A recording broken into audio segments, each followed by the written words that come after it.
Well, good morning, friends. This is Dave from Dave's Raised Bed Garden.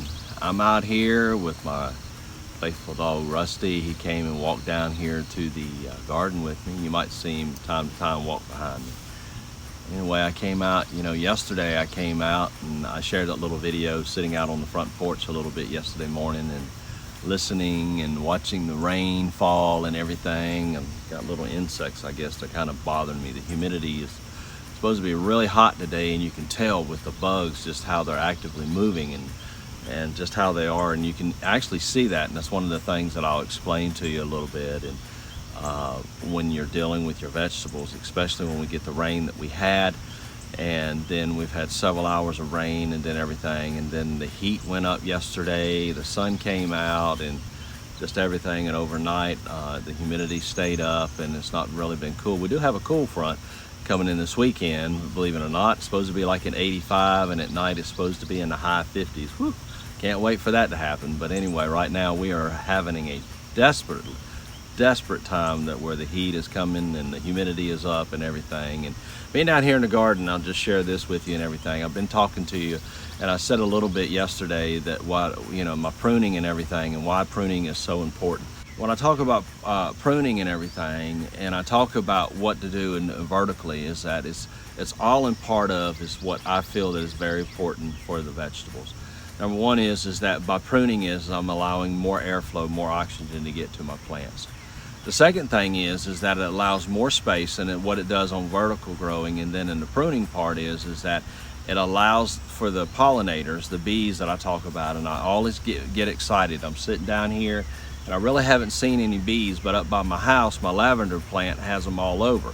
I'm trying to figure them out, and I'm thinking I see them in the evening and I see them early in the morning. What I'm hoping is that what's happening is that the pollinators, they do come down here, but I'm hoping they're just picking different times and based on it and everything. And maybe that's the wrong analogy about it, but in finding more ways, what can I do to bring more pollinators down here to my garden? And there's different ways that I can do it, and I just have to be proactive in doing those. And it takes a little time to do it, because each time that I'm out here doing something, I'm always learning something new. And that's one aspect that I've always been on my job. Anything that I do, every day I want to learn something new. Every person or every patient that I deal with every day, it's a new challenge, it's a new thing. And no two people are the same, just as my garden day to day. No two gardens are the same. Your garden's going to be different than mine, and I'm going to be able to learn from you just as well as you can learn from me. And the same thing, yesterday was not like today. Yesterday was a rainy day. It was cooler a little bit in the morning while the rains came, and then all of a sudden it got really hot. Today it's more humid. We're going to have a lot more humidity. And what comes with that is that the pruning part that I'm doing is aspects of trying to get my vegetables to do more. But what comes with humidity and heat and all these things that we deal with in summer is that I'm going to see an increase in the bugs, an increase in the viruses or the diseases and so forth. So I've got to be proactive on everything that I do. So pruning is a very first essential that I think makes me more proactive, is based on my plants, because I'm trying to stay on top of it. I'm trying to let the airflow to get in there, to get the pollinators in there, and then to work with the other things as I go through. When I come down to the garden and I look at my squash and everything, I'm always looking at my leaves to see what kind of bugs and everything are on there. Let me turn the camera around so you can get an idea, so I'll give you more play of it. And then also, I want to show you what it looks like vertically as it's growing and pruning. That the space that allows me, that even that this bench that I'm sitting on, it gives me more access, that I'm able to view my plants, and I'm able to, with vertically, it gives me that where I don't have to keep looking underneath it and trying to figure and move and all that kind of stuff. This is why I like doing vertically, but also the pruning part, it kind of gives you a better idea. So let me turn the camera around real quick. So this is my squash bed. There's my faithful dog, Rusty. Say hey, Rusty. Hey there. He's come down here. He's just down in the garden with me. He's taking it easy. But anyway, I'm sitting here on the stool here that I have. I love this thing. I'm so glad that my wife was so faithful to buy this for me and everything. It's just made a difference on me and everything, being able to sit here, and it's not bad. It's a good eye view, a good way to work with it and everything. Plus I'm helping, I don't have to stand up. But anyway, getting back on the pruning, now you can tell my plants are growing taller. The nice thing about it is that where the pruning is vertical is allowing the airspace. And what it does is it creates a more growth area and a more space for where my fruit is. If you'll see my fruit down here, you can see it hanging. I'm actually going to pick a couple of these. And what it does is that growing vertically, you see how basically the squash is hanging, and it is touching the ground a little bit and everything. And I'll check it, and I'll just go ahead and harvest it in a little bit. Nice thing is that it allows, like with the rain comes in, it waters my plants, and what it does is it just doesn't lay down on it. And what it does is the air gets in there, and that's the key to it as far as why we prune, is that it allows the airflow to get in there. What it does is it gives me more space. So you can tell I'm going low with my camera. It gives me more space to be able to get underneath it, to harvest. And then what it does is that it allows me that I can see what's going on with my plants a little bit easier.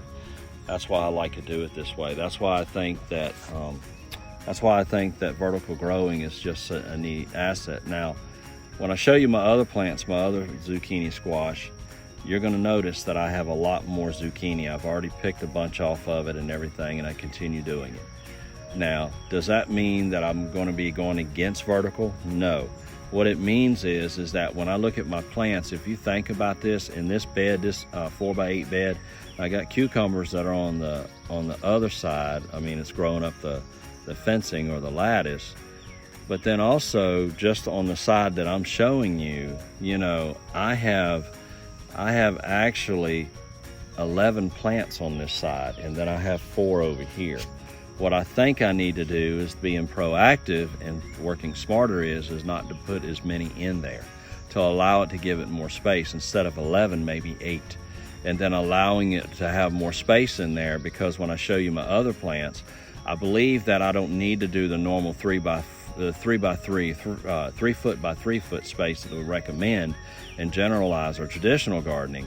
But I believe by making it maybe 2 foot by 2 foot, that's going to give me a little bit more space. It's going to allow me to have more airflow. But then what it'll do is, because what's happening is in this bed, all the nutrients are trying to go to the plants. So I have to fertilize it. I have to keep checking my soil. I have to make sure that if the soil has the right pH. So there's different things that I have to work with on that. And so there's a lot of things, but being proactive and actually pruning these plants, it gives me a lot of space to be able to do more, and it allows the airflow, it allows the pollinators to get in there, it allows them to do the work. And then for me as a gardener, it makes it easier for me to be able to look at my plant. This is what the pruning does, and it allows me more space, more airflow, and I can get to work and do those things. It makes it a lot easier for me, but also it makes it easier for the pollinators to get in there. But mainly on vertical growing, I'm going from the bottom up underneath the fruit, and I'm allowing the airflow, and I'll continue doing that as they continue growing. So let's go over to the other plants, to the other squash bed, and you'll get to see a difference on the difference in the plant. So I'm over here at my other bed. This is all the zucchini on this side. This is zucchini. I actually planted some regular squash over here on the other side. I'm actually doing, what I'm doing is a teaching thing for me, and then also in turn is I want to be able to share with you to see. So I have 4 plants on this side of the bed. This bed is actually a 3x8 bed. It's not a 4x. It's actually 3 foot wide by 8 foot long. And you can tell, I'm just going to bring it in. I'm going to move these leaves out of the way. See all the zucchini I have in here? I have zucchini down here. I have some new ones over there. I actually picked one from this plant yesterday. It's actually laying over. I've got another one there, and I've got one coming in over there. So, you know, with just these 4 plants right there today, with all the zucchini, I'll probably have about 12 zucchini that I've been able to harvest since the weekend. And see how big these leaves get? These leaves get to be plate size, dinner plate size. And this plant leaf, my walker is up to my waist, and these leaves are right here at the top of my walker. So you kind of get that idea, but how much growth this stuff has and everything. So vertical or not vertical is up to you.